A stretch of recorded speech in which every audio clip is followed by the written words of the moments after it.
It was in 1791 that the Africans enslaved on the island of Saint-Domingue, now called Haiti, rose up against the savage rule of the pale-skinned Frenchman.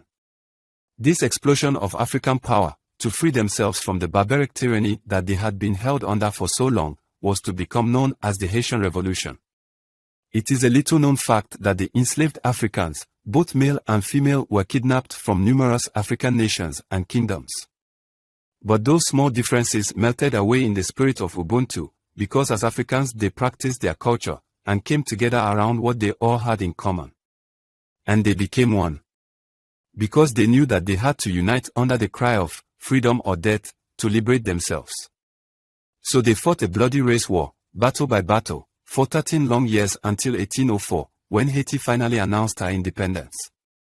The full details of this historic and legendary revolutionary war are suppressed from the Western history books and will never be taught in the schools where whites write the curriculum content.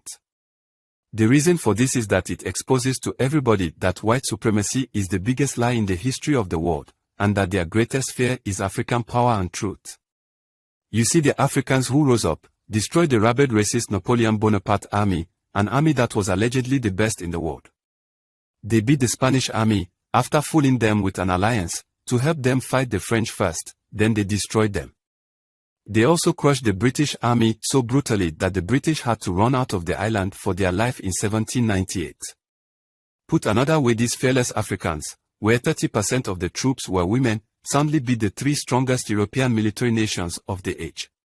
Europe likes to pretend that they stopped the system of death they call the slave trade, out of the kindness of their heart, after the nice abolitionists convinced them that slavery was wrong. Pure lies.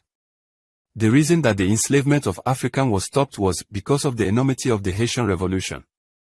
Remember, they were kidnapping and enslaving Africans for some 400 years. The white enslaving world was literally terrified when Haitians freed themselves, destroying white supremacy on the island in the process. Are we really expected to believe that it was a coincidence that just 3 years later, an act of parliament was speedily passed to abolish the British slave trade? Then in less than 30 years, in 1833, they then passed the Abolition of Slavery Act. Don't let anyone fool you. Africans are their own liberators. Power to the owners.